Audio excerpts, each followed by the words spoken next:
날마다 큐티하는 여자 김양재 목사입니다. 오늘 큐티인 말씀은 출애굽기 23장 1절에서 19절까지입니다. 하나님 아버지, 애굽에서 나오게 하신 구원의 은혜를 기억하며 오늘 하루 그 은혜를 전하며 살아가기 원합니다. 말씀해 주시옵소서. 듣겠습니다. 구원의 은혜를 기억하는 사람은 첫째, 날마다 말씀을 묵상하며 진실한 말과 행동으로 그 은혜를 전합니다. 오늘 1절에 거짓된 풍설을 퍼뜨리지 말며 악인과 연합하여 위증하는 증인이 되지 말라고 합니다. 풍설은 바람처럼 떠도는 소문을 의미하지요. 그러나 거짓된 풍설은 그야말로 헛소문입니다. 사람을 해치는 방법 중에 가장 많이 사용되는 게 바로 헛소문, 유언비어입니다. 거짓된 풍설은 인간의 영혼에 깊은 치명상을 입힌다는 점에서 어찌 보면 총칼보다 더 무섭지요. 우리는 교회 모임에서조차 거짓된 풍설을 전할 때가 있습니다. 아무개 집사가 어떻고 저떻고 뒷담화를 하며 확인 안 된 풍설을 떠들어댑니다. 그러다 무의식 중에 자기 이해타산에 따라 남을 비방하고 의도적으로 칭찬할 때가 얼마나 많은지 몰라요. 하지만 이는 내 이웃에 대하여 거짓 증거하지 말라는 10계명의 9번째 계명을 어기는 것입니다. 그렇다면 1절에서 말하는 악인은 어떤 사람입니까? 시편 1편을 보면 복 있는 사람은 악인의 꾀를 따르지 아니한다고 했지요. 그리고 오직 여호와의 율법을 즐거워하여 그의 율법을 주야로 묵상하는 자로다라고 했습니다. 이 말씀은 곧 악인은 말씀을 묵상하지 않는 사람이라는 것입니다. 우리가 그래요. 하루라도 말씀을 묵상하지 않으면 거짓된 풍설을 퍼뜨리며 자신도 모르게 다른 사람을 악인과 연합하게 하는 역할을 할 수 있습니다. 평신도 시절에 저는 행여 말실수라도 할까봐 교회에서 아무하고도 이야기를 안 했어요. 그런데 제가 오랫동안 큐티를 하며 성경의 핵심을 찾는 훈련을 하다 보니 군더더기 없이 꼭 필요한 말만 하게 해주시는 은혜가 있더라고요. 지금은 장시간 예배와 집회를 인도하며 수많은 말을 하지만 그때보다 말 실수하는 일이 줄어들었지요.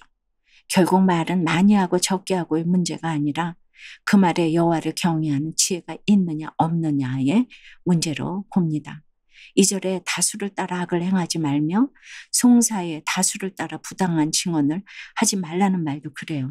군중 심리에 따라 다수를 따라가면 잠시는 안도할 수 있겠죠. 하지만 복음의 길, 진리의 길이 아니라면 그 길에는 평안이 없습니다. 3절 이후에는 다수를 따라 부당한 증언을 하기 쉬운 4가지 경우가 나옵니다. 이에 대한 하나님의 명령은 첫째, 가난한 자의 송사라고 무조건 편들거나 부당하게 해서는 안 되고, 둘째, 원수가 어려움에 처했을 때는 반드시 도와야 하며, 셋째, 뇌물을 받지 말고, 넷째, 이방 나그네를 압제하지 말라입니다.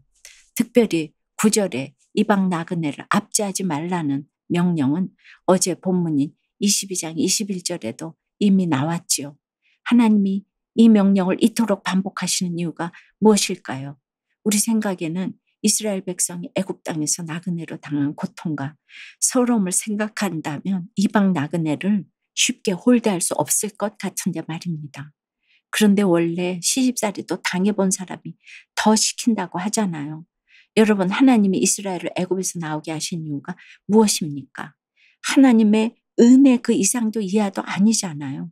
그러니 이 말씀은 너희가 은혜를 거저받았으니 거저주라고 하나님이 명령하시는 것입니다. 그래서 애굽에서 나오게 하신 구원의 은혜를 기억하는 사람은 진실한 말과 행동으로 그 은혜를 전할 수밖에 없습니다. 적용 질문입니다. 교회 모임에서조차 거짓된 풍설을 퍼뜨리고 있지는 않으세요? 내가 다수를 따라 부당한 증언을 하는 것은 무엇입니까? 하나님께 거저받은 은혜를 오늘 누구에게 어떻게 전하겠습니까? 구원의 은혜를 기억하는 사람은 둘째, 참된 안식을 누립니다. 10절부터는 안식년과 안식일에 관한 말씀입니다. 하나님이 6년을 파종한 땅은 7년째 그 땅을 쉬게 하고 6일을 일한 사람은 7일째 쉬라고 명령하십니다. 그런데 우리가 오해하는 게 쉰다고 해서 잠자고 놀러 다니는 게 안식이 아닙니다. 휴대폰을 끄는 것이 휴식이고 휴대폰을 통째로 충전기에 넣는 것이 안식입니다. 휴식과 안식의 개념이 이렇게 다릅니다. 그러면 참된 안식이란 무엇일까요? 신명기 5장 15절에 너는 기억하라. 네가 애굽 땅에서 종이 되었더니 내 하나님 여호와가 강한 손과 편팔로 거기서 너를 인도하여 내었나니 그러므로 내 하나님 여호와가 네게 명령하여 안식일을 지키라 하느니라고 하셨지요.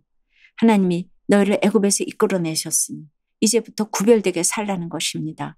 엿새 동안 천지를 창조하시고 하루를 안식하신 하나님과 온전히 연합하라는 거예요. 그러기 위해 13절에 내가 네게 이른 모든 일을 삼가 지키고 다른 신들의 이름은 부르지도 말며 내 입에서 들리게도 하지 말지니라고 명하신 것입니다. 안식일에는 이렇게 구원과 구속의 개념이 들어 있습니다. 그래서 나를 죄에서 구원하신 예수님만이 안식의 근거인 것입니다. 그런데 여전히 내 입에서 재물, 지식, 명예를 쉼없이 부르짖고 있다면 정작 나도 쉴 수 없을 뿐만 아니라 남을 쉬게 할 수도 없어요. 그러면 결국 다수를 따라 악을 행하느라 쉼없는 인생을 살게 되는 것이죠. 하지만 아무리 힘들고 고된 일을 하더라도 구원의 은혜를 깨달으면 누구라도 참된 안식을 누릴 수 있습니다. 적용 질문이에요. 여러분은 참된 안식을 누리고 계세요?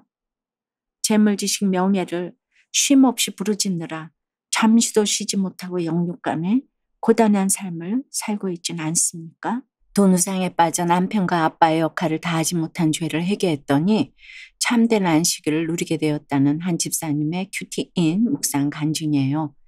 농사일을 하신 아버지는 제가 어릴 때부터 일을 도와야 겨우 용돈을 주셨어요. 이런 아버지에게 용돈 받는 게 쉽지 않았던 저는 방학 때마다 각종 아르바이트를 해야만 했지요. 학교를 졸업하고는 곧바로 직장에 들어가 남들보다 더 열심히 일해 많은 돈을 벌었고요. 그러다 행복한 가정을 꿈꾸며 결혼했는데 신혼 초 아내의 마이너스 통장을 보고는 아내가 너무 정죄되었어요. 아내는 자신을 벌레 취급하며 외롭게 하는 저 때문에 많이 힘들어하다가 급기야 저에 대한 분노를 아들에게 쏟아내고 말았답니다. 이후 저희 가정에는 아들의 ADHD와 음성틱, 학교 폭력, 등교 거부 등의 고난이 계속되었어요. 그제야 저는 돈 우상에 빠져 살며 가장의 역할을 다하지 않은 저희 죄를 보게 되었습니다. 이후 하나님께 엎드려 저희 죄를 눈물로 회개했더니 12절 말씀처럼 주님은 자라온 환경 탓에 쉬는 것에 자유함이 없던 제게 비로소 참된 안식을 누리게 해주셨어요. 지금은 아내와 아들을 정죄하던 저의 눈빛도 부드럽게 바뀌었답니다. 이제는 믿지 않는 아버지와 형제들이 주 안에서 참된 안식을 누릴 수 있도록 복음을 전하겠습니다. 저희 적용은 아버지가 참된 안식을 경험할 수 있도록 주일에 아버지와 같이 예배를 드리겠습니다. 나와 우리 가족이 세상 유혹에 빠지지 않도록 매주 토요일에 가정 예배를 인도하겠습니다. 입니다. 어려서 그렇게 힘들게 살으셨다면은 결혼하고 나서 그런 아내의 마이너스 통장 보고 화도 나셨겠어요. 그러니까 우리가 서로 부부가 서로 살아온 것을 인정하고 이해하는 이런 모습이 우리한테 참 필요하다는 생각이 듭니다. 오늘 14절 이유를 보면 이스라엘의 3대 절기인 무교절, 맥추절, 수장절에 관한 말씀이 나와요. 특별히 15절에 누룩 없는 떡인 무교병은 애굽에서 급히 나올 때 그들이 먹은 음식이에요. 그래서 이스라엘 백성은 출애굽의 역사를 기억하고 기념하고자 이래 동안 무교병을 먹어야 했습니다. 그런데 하나님이 무교절에 주신 명령이 하나 더 있어요. 빈손으로 내 앞에 나오지 말라가 바로 그것입니다. 보물이 있는 곳에 마음이 있다고 구원의 은혜를 아는 사람은 신앙 고백으로 물질을 드리는 것에 결코 인색하지 않습니다. 16절에 처음 거둔 보리 열매를 가지고 하나님 앞에 나와 제사하는 맥추절과 각종 산물을 추수하여 저장하는 수장절도 그래요. 애굽에서 건진받은 은혜를 기억하는 자는 모든 것이 하나님의 은혜임을 인정하고 감사합니다.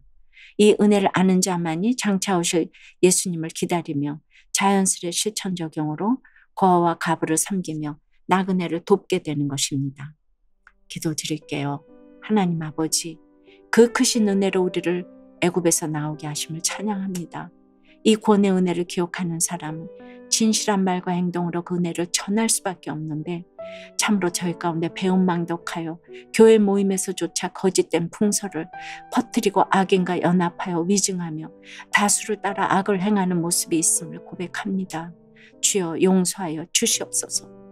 하루라도 말씀을 보지 않으면 복음의 길, 진리의 길에서 벗어날 수밖에 없는 저희의 실상을 인정하고 날마다 겸손히 말씀을 붙잡게 도와주시옵소서. 오늘 특별히 재물, 지식, 명예를 쉼없이 부르짖느라 영육 간의 고단한 삶을 살고 있는 지체들을 찾아가 주시옵소서. 이제는 나를 죄에서 구원하신 예수님만이 안식의 근거임을 알고 저들이 참된 안식을 누릴 수 있도록 역사하여 주시옵소서. 우리가 예배할 때 하나님 앞에 빈손으로 나오지 않고 우리의 가장 좋은 것을 신앙 고백으로 드릴 수 있기를 원합니다. 오늘 하루 모든 것이 하나님의 은혜임을 고백하며 그 은혜를 가족과 이웃에게 전할 수 있도록 주여 인도해 주시옵소서. 예수 그리스도 이름으로 기도드리옵나이다. 아멘. 지금까지 우리들 교회 김양재 목사님이었습니다. 큐티에 도움받기 원하시는 분들은 QTM 홈페이지 qtm.or.kr 또는 유튜브에서 QTM을 검색하시면 도움받을 수 있습니다. 자세한 문의사항은 지역번호 031-705-5360번으로 문의하시기 바랍니다.